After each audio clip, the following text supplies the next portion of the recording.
Tiwala ang isang kongresista na makakalaya agad ang mga Pilipinong binihag ng grupong Houthi sa Red Sea.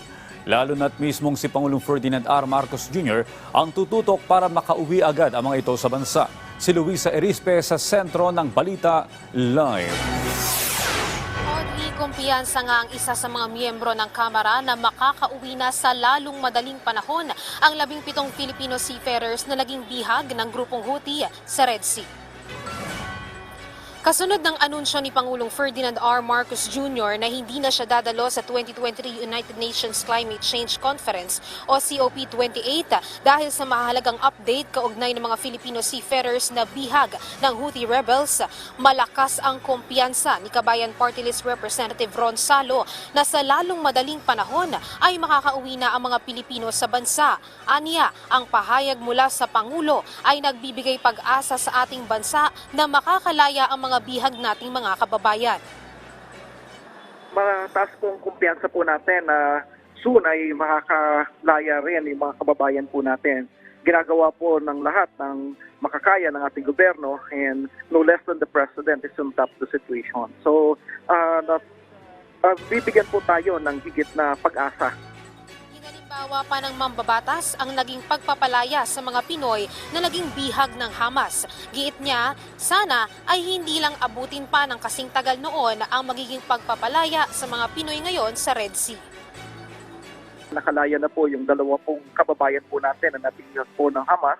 Inabot po sila ng halos 2 buwan po ba? October 7 po yung time na dinukot po sila.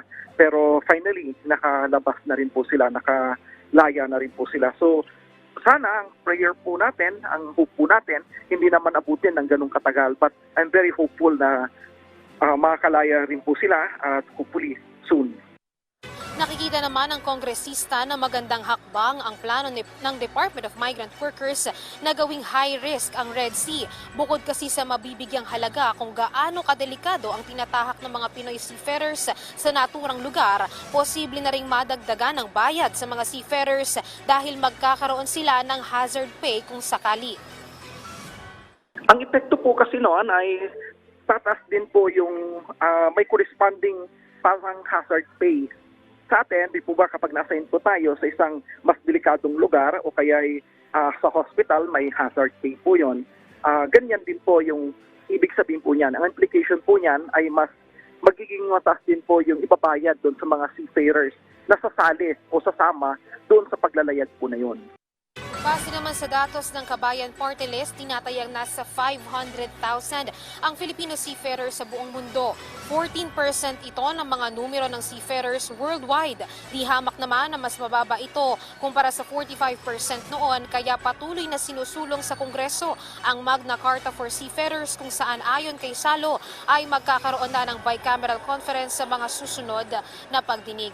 Audrey, hinggil naman dito sa impormasyon o nakatanggap nga tayo ng impormasyon na sa ngayon ay nagkakaroon ng pagpulong ang iba't ibang ahensya ng gobyerno kasama si Pangulong Ferdinand R. Marcos Jr. para nga dito sa pagsisigurado ng kalagayan ng ating mga bihag na seafarers doon o ng bihag ng mga seafarers doon sa Red Sea.